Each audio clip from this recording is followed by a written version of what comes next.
राजस्थान एक बार फिर से बड़े बदलावों की तरफ बढ़ रहा है। सरकार कई बड़े फैसले ले रही है, चाहे नए जिलों को रद्द किए जाने का मामला हो, पूर्व की सरकारों में खोले गए स्कूलों का मामला हो, लेकिन अब वन स्टेट वन इलेक्शन जैसे मुद्दे पर बदलाव की तैयारी में और बड़ा फैसला लेने की तैयारी में सरकार है। और केवल बदलाव सरकार के फैसलों तक सीमित नहीं है। दरअसल बदलाव बीजेपी अपने संगठन के भीतर भी कर रही है। अब देखिए, सांगठनिक चुनाव जो हैं वो बीजेपी के भीतर चल रहे हैं। लगभग हर प्रदेश में जिला स्तर पर, मंडल स्तर पर अपने अपने पदाधिकारियों की नियुक्ति बीजेपी कर रही है। बड़ी खबर यह है कि चूंकि राष्ट्रीय अध्यक्ष पद को लेकर भी फैसला बीजेपी को लेना है, लेकिन उससे पहले प्रदेशों में प्रदेश अध्यक्ष जहां जहां बदले जाने हैं उस पर भी बीजेपी जल्द बड़ा फैसला करेगी। और राजस्थान के लिए बड़ी खबर यह है कि राजस्थान में भी चर्चा यह है कि प्रदेश अध्यक्ष पद पर चेहरे में बदलाव किया जा सकता है। किसी और को प्रदेश अध्यक्ष पद की कमान सौंपी जा सकती है। बदलावों पर चर्चा करेंगे और इस पर भी चर्चा करेंगे कि अगर मदन राठौड़ से कमान वापस ली जाएगी तो आखिर किसको सौंपी जाएगी। कुछ सवाल हैं, वो सवाल आप जान लीजिए आज, जिनके जवाब टटोलने की कोशिश करेंगे। पहला सवाल है, राजस्थान बीजेपी में क्या वाकई बड़ा बदलाव होने जा रहा है?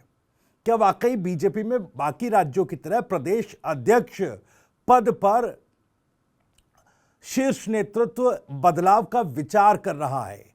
यह सवाल है क्योंकि मदन राठौर जब से उन्होंने कमान संभाली उसके बाद जो परफॉर्मेंस उनका रहा और उसके साथ साथ पार्टी नेताओं को किस तरीके से मदन राठौर एक लाइन पर रखने में कामयाब हो पाए या नहीं हो पाए, इन तमाम चीजों को आंक करके और राजस्थान में जो एक चुनौती संगठन को मिल रही है, उस चुनौती में किस तरीके से सूटेबल कैंडिडेट को लाकर बीजेपी उस खाई को पाटे, जो खाई बीजेपी के लिए बनती जा रही है किसी समाज वर्ग में, इस तरह के अगर विचार कर रहा है तो क्या वाकई बड़े बदलाव की स्थिति है? दूसरा सवाल, मदन राठौर की जगह क्या कोई और पार्टी की कमान संभालेगा? अगर ऐसा है तो आखिर पार्टी किस पर भरोसा करेगी प्रदेश में? और इसके लिए जाहिर तौर पर जातीय समीकरण भी बिठाने होंगे। जातीय समीकरणों से किस तरीके से पार पा पाएगी और किस समाज के व्यक्ति को और किस नेता को पार्टी का झंडा बरदार शीर्ष नेतृत्व बनाएगा? इसी से उठा एक तीसरा सवाल यह है कि बीजेपी क्या दलित चेहरे पर दांव लगाएगी? क्योंकि यह चर्चा बड़ी जोरों से चल पड़ी है कि बीजेपी इस बार प्रदेश में दलित चेहरे पर दांव खेल सकती है और दलित समाज से आने वाले एक नेता को प्रदेश में पार्टी की कमान जो है वो सौंपी जा सकती है। साथ में चर्चा यह भी है कि अगर ऐसा नहीं होता तो क्या मदन राठौर का कार्यकाल बढ़ा दिया जाएगा? उनको वर्क एक्सटेंशन बीजेपी क्या देने जा रही है? इन तमाम सवाल हैं। इन तमाम सवालों के जवाब टटोलने की कोशिश करेंगे। दरअसल जैसे मैंने कहा कि सरकार और संगठन दोनों बदलाव की एक बेला में नजर आ रहे हैं। तो इनसाइड स्टोरी में मैं भविष्य त्यागी आपको बताने की कोशिश करूंगा कि इस बदलाव में किस तरीके से बीजेपी बड़े फैसले ले सकती है। अब देखिए, सरकार के स्तर पर बीजेपी या यूं कहे भजनलाल सरकार हर किसी को चौंका रही है। पूर्व की सरकार में बनाए गए नए जिलों में से 9 जिलों को रद्द कर दिया गया, स्कूलों को बंद किया गया जो पूर्व की सरकार में खोले गए थे। इस तरह के कई फैसले सरकार ले चुकी है। बड़ा फैसला ईआरसीपी को लेकर भी लिया जा चुका है। उसका शिलान्यास जो है वो प्रधानमंत्री मोदी जो हैं वो कर चुके हैं। तो अब देखिए, इस तरह के बड़े फैसले सरकार जब ले रही है तो सरकार वन स्टेट वन इलेक्शन को लेकर भी आगे बढ़ रही है। वन स्टेट वन इलेक्शन, इसके लिए सरकार ने पहला कदम उठाते हुए जो अभी पंचायत चुनाव होने थे उनको टाल दिया गया। इसको लेकर अधिसूचना नोटिफिकेशन जो है वो जारी किया जा चुका है। अब आगे सरकार इस तरफ कैसे आगे बढ़ेगी, क्योंकि फिलहाल जिन पंचायतों का कार्यकाल पूरा हो रहा था वहां पर मौजूदा सरपंचों को ही फिलहाल प्रशासक बना दिया गया। प्रशासन के साथ मिलकर विकास कार्य और जो एक तरीके से कहें तो आर्थिक फैसले हैं वो सरकार प्रशासन के साथ मिलकर सरपंच, मौजूदा सरपंच ही ले पाएंगे प्रशासक की भूमिका में। खबर यह भी है कि वन स्टेट वन इलेक्शन के इस बदलाव की बेला में केवल पंचायत चुनाव ही नहीं टाले गए, जो शहरी निकाय हैं उनके पुनर्गठन की तैयारी भी सरकार कर रही है। उसके लिए कैबिनेट की सब कमेटी झाबर सिंह कर्रा जो यूडीएच मंत्री हैं उनकी अध्यक्षता में बना दी गई है। अब ये मंत्रियों की जो कमेटी है इसका किस तरीके से शहरी निकायों का जो खाका है, जो पुनर्गठन का खाका है, वो तैयार करके सरकार के समक्ष रखेगा। खैर, संगठन के बदलाव की तरफ आते हैं। जैसे हमने कहा, क्या बीजेपी वाकई इस बार फिर से प्रदेश अध्यक्ष पद में बदलाव करने पर विचार कर रही है? देखिए, चर्चा यह चल रही है कि राष्ट्रीय अध्यक्ष के चुनाव से पहले, वहां पर किसी का नाम फाइनल हो उससे पहले प्रदेश अध्यक्षों की नियुक्ति कर ली जाए। राजस्थान में भी प्रदेश अध्यक्ष में बदलाव को लेकर चर्चा चल रही है। अब इस चर्चा में अभी फिलहाल कई नाम लिए जा रहे हैं। लोग अपने अपने तरीके से किसी का नाम लेकर, किसी अपने अपने पसंदीदा नेताओं का नाम लेकर भी ये बताने में जुटे हैं कि देखिए इनको पार्टी की कमान सौंपी जा सकती है। लेकिन अंदर खाने खबर यह है कि अगर मदन राठौड़ साहब को एक्सटेंशन नहीं मिलता है तो फिर दलित वर्ग से आने वाले किसी नेता पर बीजेपी दांव खेल सकती है। और इसके प्रमुख कारण क्या हैं यह भी समझिए। दरअसल राजस्थान में बीजेपी क्यों दलित चेहरे पर प्रदेश अध्यक्ष पद की कमान पर दांव खेल सकती है, इसके प्रमुख 3 कारण ये हैं। मैं आपको एक एक करके बताता हूं। देखिए, सबसे पहले तो चुनावी नतीजों से आंकने की कोशिश करेंगे। राजस्थान में हाल ही में आप अगर देखिएगा तो लोकसभा चुनाव में जो 11 सीटों पर झटका लगा 25 में से, उसमें कहीं ना कहीं दलित वर्ग की एक बड़ी भूमिका नजर आई।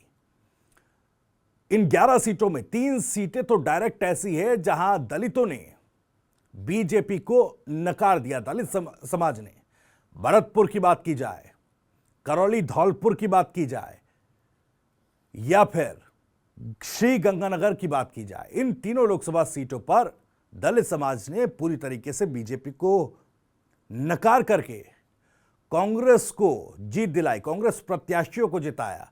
तो एक बड़ा झटका, 11 सीटों में 3 सीटें ऐसी जहां पर दलित वर्ग पूरी तरीके से नाराज दिखाई दिया। और लोकसभा के भीतर ही, लोकसभा चुनाव के भीतर ही कई ऐसी सीटें थी जहां पर बीजेपी का गेम दलित वर्ग ने बिगाड़ा। एक तरीके से किंग मेकर की भूमिका में आकर के दलित समाज ने बीजेपी का गेम बिगाड़ दिया। इसीलिए 2 बार से क्लीन स्वीप करने वाली बीजेपी राजस्थान में 11 सीटों पर झटका खाकर वो क्लीन स्वीप नहीं कर पाई, जिसकी हैट्रिक की उम्मीद बीजेपी लगाई बैठी थी। ये प्रमुख कारण है कि देखिए, दलित समाज में जो दलित समाज का विश्वास राजस्थान में खोया है उसको वापस लिया जाए। और ये केवल राजस्थान का डेटा मैं आपको बताऊं, इससे अलग उत्तर प्रदेश, मध्य प्रदेश में भी, हरियाणा में खासकर, वहां पर भी दलित समुदाय की नाराजगी रही। और आप देखिए, 65 से उत्तर प्रदेश की 65 लोकसभा सीटों पर पिछली बार बीजेपी ने जो है वो जीत दर्ज की थी, वो आंकड़ा 33 पर आकर सिमट गया। हरियाणा में 10 में से सीधे आधे पर बीजेपी आकर सिमट गई, यानी 5 सीटें जीत पाई। हरियाणा में भी दलित वर्ग की नाराजगी ने बीजेपी को परेशान किया और एक बड़ा सेटबैक दिया। उत्तर प्रदेश में भी यही हाल रहा। कई और बाकी राज्यों में भी दलित समुदाय की जो नाराजगी थी वो दिखी लोकसभा के नतीजों में, और राजस्थान में भी हाल कुछ ऐसा ही रहा। तो ये प्रमुख कारण है कि बीजेपी अगर प्रदेश अध्यक्ष पद में कोई बदलाव करती है तो दलित वर्ग से आने वाले किसी नेता को यह जिम्मेदारी सौंप सकती है। इसके अलावा दूसरा जो एक अहम कारण है वो है बाबा साहेब अंबेडकर पर अमित शाह की टिप्पणी के बाद जो बवाल उठा, उसने भी बीजेपी को एक बड़ा झटका दिया। बीजेपी अमित शाह की उस टिप्पणी के बाद से डिफेंसिव नजर आई और ऐसा लगा कि बीजेपी ने मानो खुद के पैरों पर कुल्हाड़ी मार ली हो। अमित शाह का यह बयान, अमित शाह की यह टिप्पणी बीजेपी के लिए उस कुल्हाड़ी जैसा साबित हुई। हालांकि बीजेपी के तमाम दिग्गज नेताओं की फौज लगी कि कैसे डैमेज कंट्रोल किया जाए और कहीं ना कहीं वो डैमेज कंट्रोल होता भी दिखाई दिया, क्योंकि दिल्ली चुनाव में जिस तरीके से राहुल गांधी और बाकी नेताओं ने बयानबाजी की, तो कहीं ना कहीं अमित शाह के उस टिप्पणी पर थोड़ा डैमेज कंट्रोल जरूर हुआ, लेकिन उसका असर, उस टिप्पणी का असर दलित वर्ग में व्यापक नाराजगी के तौर पर देखा गया और बीजेपी ये बात भली भांति समझ चुकी है। तो दूसरा कारण यह है कि दलित समुदाय के किसी व्यक्ति को लाकर के बीजेपी दलितों में एक मैसेज देने की कोशिश जरूर करेगी। और तीसरा प्रमुख कारण राजस्थान में लगातार दलित समुदाय और दलित समुदाय से आने वाले लोगों पर जिस तरीके से अत्याचार की खबरें हर दिन नजर आती है और इस तरह की खबरें, इस तरह की घटनाओं का बढ़ते जाना कहीं ना कहीं दलितों में नाराजगी का एक और कारण बन रहा है। आपको याद होगा बाड़मेर में किस तरीके से युवक को पेड़ पर उल्टा लटका करके उसकी पिटाई की गई। झुंझुनू में चोरी के शक में पिटाई की गई और दलित युवक की एक तरीके से पीट कर हत्या कर दी। उसको इतना पीटा गया कि उसकी मौत हो गई। इस तरह के कई और मामले हैं। आपने देखा कि दलित युवक को राजस्थान में अगर उसने अपनी शादी के लिए बग्गी की तो बग्गी वाले को जमकर पीटा गया कि आखिर तुम दलित समुदाय के इस युवक की शादी में किस तरीके से अपनी बग्गी और घोड़ी लेकर आ सकते। तो इस तरह की जो लगातार दलित समुदाय पर अत्याचार की खबरें राजस्थान में बढ़ती जा रही है और इस अत्याचार से जो एक असंतोष दलित वर्ग में इस सरकार को लेकर, बीजेपी को लेकर बढ़ रहा है, उस खाई को, जो वो खाई बढ़ रही है, उस खाई को पाटने की कोशिश कहीं ना कहीं बीजेपी अपने इस दांव से कर सकती है।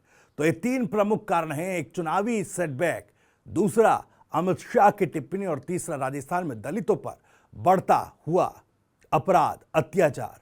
तो जाहिर तौर पर अब आने वाले समय में, क्योंकि मंडल अध्यक्षों की नियुक्ति अभी की गई है, अब प्रदेश अध्यक्ष पर मंथन चल रहा है और इस मंथन से क्या निकलकर सामने आएगा, क्या वाकई बदलाव की स्थिति में अगर बीजेपी आती है तो दलित समुदाय से आने वाले नेता को मौका देगी या मदन राठौर को एक बार फिर से एक्सटेंशन दिया जाएगा, क्योंकि ओबीसी समुदाय से आते हैं, भले सेटबैक एक लगा जरूर, लेकिन जैसे मैंने कहा ओबीसी समुदाय, घाची समाज से मदन राठौर आते हैं और कहीं ना कहीं शीर्ष नेतृत्व की जो एक लाइन है राजस्थान के नेताओं को, मदन राठौर उस लाइन पर कहीं ना कहीं एक हद तक रख पाने में कामयाब नजर आए हैं। तो एक वजह यह भी हो सकती है कि बदलाव न करके मदन राठौर को सेवा विस्तार दिया जा सकता है। खैर, इस वीडियो आपको कैसी लगी, जानकारी कैसी लगी, कमेंट करके हमें जरूर बताइएगा। राजस्थान से जुड़ी और भी तमाम खबरों को सबसे पहले जानने के लिए सब्सक्राइब जरूर करिएगा टीवी 9 राजस्थान। नमस्कार।